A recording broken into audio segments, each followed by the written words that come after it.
आप लोगों का सिलेक्शन हो पाता? क्यों बार बार आपकी कंसिस्टेंसी ब्रेक हो जा रही है? आप क्यों नहीं 24 घंटे को ठीक तरीके से यूटिलाइज कर पा रहे हैं? इस वीडियो में इन सारी चीजों का समाधान मैं देने जा रहा हूं, और अगर आपने इन चीजों को पालन कर लिया तो विश्वास मानिए बहुत कम समय में आपके यार दोस्त जितने तैयारी कर रहे हैं उनमें सबसे तेज और सबसे जल्दी आप सफल होंगे। मेरे प्यारे बच्चों, नमस्कार आप सभी। आज मैं चर्चा करने जा रहा हूँ कि अगर आप सरकारी नौकरी की तैयारी करते हैं तो टाइम मैनेजमेंट का स्किल कैसे मजबूत बनाएं। देखिए, सबसे पहली चीज कि ये एक ऐसी कला है, साइंटिफिक कला है, जिसमें आपको इन्वेस्ट करना पड़ेगा अपनी सोच को। थोड़ा वक्त लगेगा, लेकिन उसके बाद आप देखेंगे कि आपका टाइम मैनेजमेंट का स्किल बहुत इंप्रूव हो गया। मैं आज चर्चा करूंगा बहुत सारे बिंदुओं पर कि कौन कौन सी गलतियां हम कर रहे हैं और उन गलतियों का हम कैसे समाधान करते हैं। स्वागत है आप सभी के इस वीडियो में। नमस्कार। देखिए मेरे दोस्त, समस्या समय की तो है ही नहीं। हर किसी के पास 24 घंटे है। समस्या है सोच और प्रायोरिटी की। देखो यार, आप एक बात हमेशा मान के चलिए, जब आप रात को सोने जाते हैं और अगर उस समय आप अपने आप को संतुष्टि महसूस करा पाते हैं कि आज मैंने जो भी किया मैं उससे पूरी तरह खुश हूँ, तो समझिए आप बिल्कुल ठीक डायरेक्शन में चल रहे हैं और आप बहुत जल्द सफल होने वाले हैं, बहुत बड़े आदमी बनने वाले हैं। लेकिन रात को सोने से पहले अगर आपको दुख होता है बहुत सारी चीजों का कि यार मैंने आज यहाँ गलत टाइम वेस्ट कर दिया, यहाँ मैं डिस्ट्रक्शन में चला गया, ये चीज मुझे नहीं बोलनी चाहिए थी, इस चीज में मुझे इन्वॉल्व नहीं होना चाहिए था, तो मतलब आपको सुधार की गुंजाइश है। और गुंजाइश है तो उस गुंजाइश को पूरा कैसे करें कि आज रात सोने से पहले अगले दिन का पूरा प्लान बनाएं। प्लान में हो सकता है आप 20 चीजें बनाएंगे, तो उन 20 चीजों में आप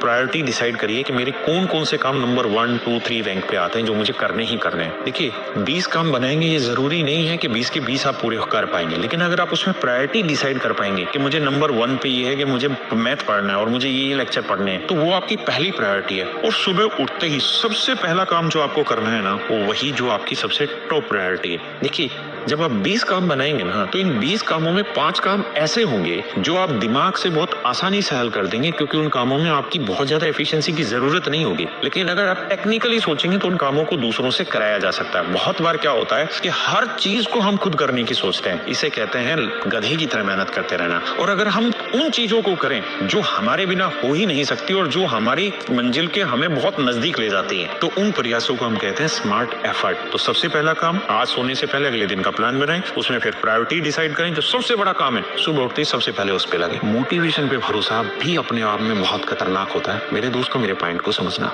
मैं आपको प्रैक्टिकल एग्जांपल से समझाता हूँ। मेरे दोस्तों, आप मान लीजिए कोई मूवी देखने गए और उस मूवी में आपने देखा कोई स्टार है और उसने बड़ी अच्छी पर्सनैलिटी तैयार की हुई है। आपने उसकी पर्सनैलिटी को से मोटिवेशन ले लिया, लेकिन जैसे ही आप कोई दूसरे काम में लगेंगे वो मोटिवेशन दूर हो जाएगा। और अच्छे से समझाओ, जैसे मान लीजिए आप कोई रील देखने लग रहे हैं और किसी एक रील ने आपको बहुत मोटिवेट कर दिया कि कल से आग लगा दो, राजा बन जाओ, ये हो जाओ, हो जाओ। आप में मोटिवेशन आया, लेकिन जैसे ही आप अगली रील पे गए वो मोटिवेशन खत्म हो गया। बेसिकली हमारा दिमाग डोपामिन रिलीज करता है। अगर हम छोटी छोटी चीजों से इस तरह से मोटिवेशन लेते रहते हैं तो हमें जो डोपामिन मिलता है ना, वो बहुत शॉर्ट फॉर्म का मिलता है, 2 से 3 सेकंड का मिलता है, और हमें 2 से 3 सेकंड की ही खुशी देता है। इसी वजह से मैं आपको कह रहा हूँ कि मोटिवेशन जहर है। देखिए, सबसे पहले आपको समझना होगा कि एक्शन पहले आएगा, पहले काम होगा, लेटर ऑन उसको जारी रखने के लिए मोटिवेशन कभी कभार जरूरत होती है ना। जैसे मैं एक और एग्जांपल से आप समझाता हूँ। जैसे एक सलमान खान ले लेते हैं और एक अक्षय कुमार ले लेते हैं। सलमान खान को एक्सरसाइज करने के लिए मोटिवेशन की जरूरत है, जबकि अक्षय कुमार ने अपनी हैबिट तैयार कर ली, अपना रूटीन तैयार कर लिया। वो रोज सुबह 4:30 बजे उठता है। आज दोनों ही 60 साल की उम्र के, लेकिन दोनों के फिजिक में, दोनों के लुक वाइज अगर आप डिफरेंस देखेंगे तो आप समझ जाएंगे कि अंततः जो है ना, वो मोटिवेशन नहीं, रूटीन जीतता है, आपका डिसिप्लिन जीतता है। और सबसे बड़ी चीज है कि मोटिवेशन रोज नहीं मिल सकता, और अगर आप इस पे डिपेंड रहेंगे तो ये अनरिलायबल सिचुएशन बना देगा। इसलिए हमेशा जब भी मोटिवेशन और रूटीन चुनना हो तो आपको रूटीन चुनना चाहिए, मोटिवेशन नहीं। आप एक रूटीन को धीरे धीरे रोज निभाते रहेंगे तो आप देखेंगे 20 से 21 दिन में वो रूटीन आपका डिसिप्लिन बन जाएगा, आपकी मसल मेमोरी में सेट हो जाएगा, और फिर आपको मोटिवेशन की बहुत जरूरत नहीं हो। देखिए यार, अगला पॉइंट है कि आपका गोल बहुत क्लियर होना चाहिए। जैसे मैं एक एग्जांपल के थ्रू समझाता हूँ। मान लीजिए मेरा गोल है सरकारी नौकरी लगना, लेकिन ये क्या गोल है, क्या ये उद्देश्य है? नहीं है। अपना गोल ये बनाना है कि मुझे 6 महीने में अपने सिलेबस को पूरा खत्म करना है। मुझे किन किन सब्जेक्टों का सिलेबस खत्म करना है, मुझे महीने, दूसरे महीने, तीसरे महीने, चौथे महीने, 5वें महीने, 6ठे महीने, इस तरीके से अपने गोल डिसाइड करना है। और उसके बाद मुझे किस किस तरीके से काम करना है, ये होते हैं क्लियर कट गोल। मेरे दोस्तों, एक बात रिजल्ट क्लियर नहीं, अगर गोल साफ सुथरा है तो डायरेक्शन साफ सुथरी मिल जाएगी, और डायरेक्शन साफ सुथरी है तो समझिए रिजल्ट भी साफ सुथरा सिलेक्शन के रूप में मिल जाए। मेरे दोस्तों, एक बहुत और अहम हिस्सा है, जरूरी हिस्सा है भटकाव, डिस्ट्रैक्शन। आप सब जानते हैं कि समय लिमिटेड और रोज हमारे हाथों से समय चोरी हो रहा है। सब कुछ वापसी लाया जा सकेगा, पैसा आ जाएगा, लेकिन समय नहीं आएगा। इसलिए जरूरी है कि हम इस बात को समझें कि जो हमारे एक्सक्यूज हैं वो धीरे धीरे हमारे रिग्रेट बनते चले जाएंगे और रिग्रेट से धीरे धीरे डिप्रेशन आएगा और डिप्रेशन के जो रिजल्ट है वो आप मुझसे बेहतर अच्छे से जानते हैं। तो अगर आप चाहते हैं कि डिप्रेशन ना आए तो इसका मतलब है कि आपको रिग्रेट नहीं करना, और रिग्रेट तभी नहीं होगा जब आप एक्सक्यूज देना बंद कर देंगे, जैसे बाद में कर लेंगे, यार मूड ठीक नहीं है भाई, कल से कर लेंगे, अभी तो बहुत सारा टाइम है। और बहुत सारे लोगों का एक ऐसा एक्सक्यूज होता है जिसके बारे में उनको खुद पता भी नहीं है और वो रहता है यार बिजी हूं ना अभी। भाई मेरे दोस्त, बिजी होना प्रोडक्टिव होना नहीं है। आप 10 कामों में बिजी होने से बेहतर है कि कोई एक काम 100% कर लें। वो एक काम की जो प्रोडक्टिविटी है ना वो आपकी लाइफ को बहुत ऊपर ले जाएगी, बजाय कि आप 10 कामों में बिजी रहे। मैंने देखा कि बहुत सारे लड़के पूरी तरीके से फ्रस्ट्रेटेड रहते हैं, यूपीएससी की भी तैयारी कर रहे हैं, एसएससी की भी तैयारी कर रहे हैं, प्राइवेट जॉब भी कर रहे हैं। मेरे बच्चों, आपको लाइफ में एक डिसीजन लेना पड़ेगा। आपको बिजी नहीं होना, और कम से कम बिजी होना का दिखावा नहीं करना, आपको स्ट्रेट फॉरवर्ड पे काम करना है। और एक चीज और भी ध्यान देना, एक्सक्यूज में भी आता है कि हम डिस्कम्फर्ट से भागते हैं। जिस चीज में हमें बोरिंग फील होता है, जिस चीज में हमें थोड़ा सा भी असहज महसूस होता है, हम उस चीज से भागते हैं। मैं अपने ही एग्जांपल से आपको समझाता हूँ कि अगर मान लीजिए मैं कोई चैप्टर है परसेंटेज में पढ़ा रहा हूँ और मान लीजिए मुझे परसेंटेज समझने में एज ए स्टूडेंट दिक्कत हो रही है, तो मैं सबसे पहला काम ये करूंगा कि मैं उस क्लास को छोड़ के दूर जाऊंगा और मैं 10 और टीचर को तलाशूंगा। जबकि सच ये है कि कुछ चीजें मुश्किल होती हैं, कुछ चीजें आपको डिस्कम्फर्ट पैदा करेंगी। आपकी लाइफ में भी बहुत सारी ऐसी सिचुएशन आएगी, लेकिन उनसे डर के भागिए मत, उनके साथ लड़िए। जैसे जैसे उनको करेंगे तो धीरे धीरे वो चीजें आसान हो जाएंगी। यार गिनती याद करना कोई आसान काम था क्या? काउंटिंग करना आसान काम था क्या? इंटीग्रेशन डिफरेंशिएशन सीखना कोई आसान काम है क्या? हिस्ट्री याद करना कोई आसान काम था पहली बार में? नहीं। लेकिन जब आप किसी काम को रोज करने लगते हैं तो धीरे धीरे आसान होना शुरू होता है। इसलिए मैं कहता हूँ डिस्कम्फर्ट के डर से भागो मत, मुश्किल चीजों को आसान बनाओ। जिसमें इंटरेस्ट नहीं है उसमें इंटरेस्ट लाओ, और इंटरेस्ट आएगा रोज काम करने से। और एक बात और ध्यान रखना, समय जो है ना आपकी उम्र नहीं देखेगा। अगर आज टाइम आपको कंट्रोल कर रहा है तो एक उम्र आएगी जहां हालात फिर आपको कंट्रोल करेंगे। लेकिन अगर आज आपने टाइम को कंट्रोल कर लिया तो आने वाले वक्त में टाइम आपका गुलाम होगा और आप टाइम के राजा होंगे। एक कहावत आपने सुनी होगी कि एक दिन में कुछ नहीं बदलता, लेकिन एक दिन जरूर बदल जाता है। मेरे दोस्तों, एक दिन में सब कुछ बदलने की कोशिश मत करो, हाँ, लेकिन थोड़ा थोड़ा बदलाव रोज करो। तो आप देखेंगे कि छोटे छोटे जो एक्शन है ना वो एक दिन आपको बड़ा रिजल्ट लाते हैं। और यही छोटे छोटे एक्शन नेचुरल कंसिस्टेंसी तैयार करते हैं। इसी से हैबिट बनती है, फिर डिसिप्लिन तैयार होता है, फिर सफलता आती है।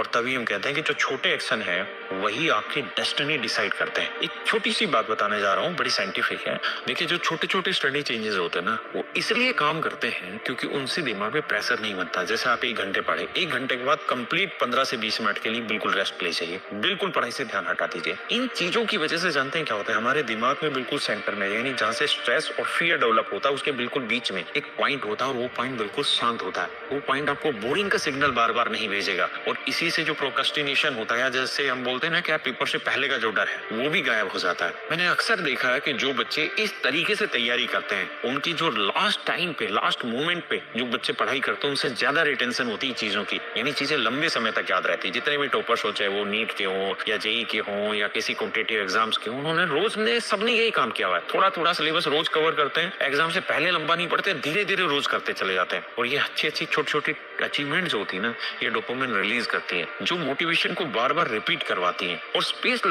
लर्निंग का मतलब जो पढ़ाई की 1 घंटा उसके बीच में गैप ले लिया, स्पेस लर्निंग जो होती है ना, इससे जो इन्फॉर्मेशन हम जुटाते हैं वो लॉन्ग टर्म मेमोरी में स्टोर होती है। इसीलिए कहते हैं कि छोटे टारगेट्स विल पावर को एग्जॉस्ट नहीं होने देते हैं, कॉन्फिडेंस बढ़ाते हैं, और धीरे धीरे एक वो इमेज तैयार हो जाती है, यार मैं तो पढ़ने वाला स्टूडेंट हूँ। ये आइडेंटिटी डेवलप हो जाती है। इसी डेली कंसिस्टेंसी को कंपाउंड इफेक्ट कुछ महीने में बहुत स्ट्रॉन्ग रिजल्ट देता है, जो इंडियन कॉम्पिटिटिव एग्जाम में सबसे ज्यादा काम आता है।